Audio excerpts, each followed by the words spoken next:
Mais grâce soit rendue à Dieu qui nous donne la victoire par notre Seigneur Jésus-Christ. 1 Corinthiens 15, 57. Cette victoire deviendra habituelle, permanente dans nos vies. Cela veut dire non pas que le chrétien ne peut plus pécher, mais qu'il peut ne plus pécher. Le péché habitude ne sera plus la règle de sa vie. Quel est donc le sens du mot victoire? La victoire n'est pas seulement la disparition des manifestations du mal, mais la suppression de la cause profonde du péché. Pour être victorieux, nous ne devons plus rien dissimuler. Nous n'appelons pas toujours le péché par son nom. Évidemment, nous sommes forcés de reconnaître comme étant des péchés certaines contraventions flagrantes de la loi divine ou humaine.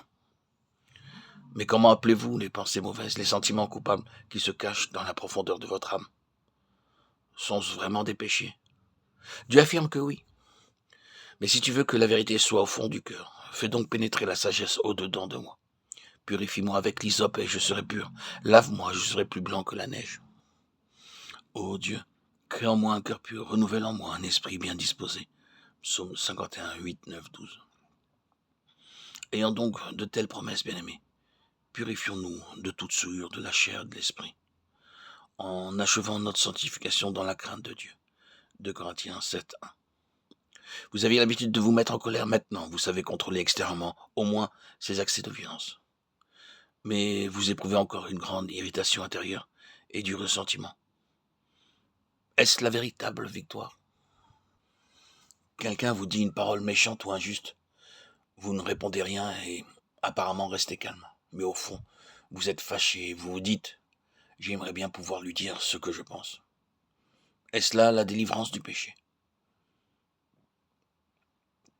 Une jeune fille de 16 ans vint un jour à une de nos réunions où nous parlions de la victoire complète sur le péché. Elle vivait avec une tante d'humeur difficile qui la grondait toujours. La jeune fille rentrait souvent très tard du lycée et lorsque sa tante la reprenait, un peu sévèrement peut-être, elle répondait impoliment. Elle quitta la réunion résolue de rentrer toujours à l'heure et de ne plus répliquer. Elle fit part de ses résolutions à sa tante, qui resta sceptique. Quelques jours après, la jeune fille rentra de nouveau en retard. Sa tante lui dit avec quelque ironie « Et tes bonnes résolutions ?» La jeune fille ne répondit pas. C'était une belle victoire, en vérité, car quelques jours plus tard, la jeune fille m'écrivit ceci. « Maintenant, je sais ce qu'est la vraie victoire.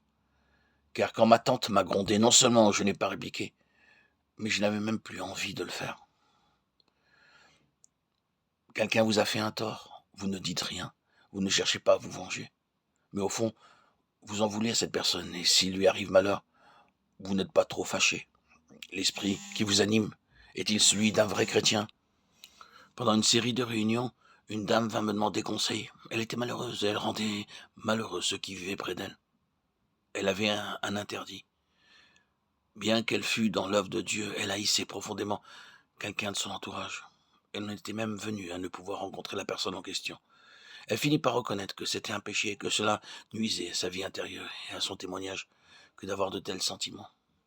Elle essayait d'avoir la victoire graduellement. Elle invita donc cette personne à dîner, espérant par devers elle que son invitation ne serait pas acceptée. Était-ce une victoire complète? Ensuite, elle en vint à dire qu'elle ne haïssait plus, mais qu'elle se sentait incapable d'aimer. Elle fit un pas de plus et se résolut à pardonner. Mais sans arriver toutefois à oublier, elle n'avait pas encore la victoire. Elle ne l'eut que le jour où Dieu, qui est amour, prit possession de son cœur tout entier. Peut-être y a-t-il quelqu'un qui dit « J'ai expérimenté par moments cette libération extraordinaire, mais elle n'a été que transitoire. » Pouvons-nous vraiment avoir sur terre la victoire constante sur tout péché conscient? Si donc le Fils vous a franchi, vous serez réellement libre. Jean 8, 36.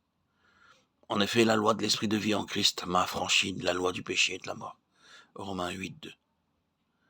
Jésus est mort sur la croix du calvaire pour nous affranchir du péché, afin que cet affranchissement soit permanent. Il nous a envoyé son Saint-Esprit qui doit habiter en nous et nous diriger. L'homme charnel est sous la puissance de la loi du péché, mais il existe une autre loi, celle de l'esprit de vie. Et lorsque le croyant s'y soumet, il est affranchi de la loi du péché et de la mort. Là est le secret de la victoire sur tout péché conscient. Connaissez-vous cette victoire-là?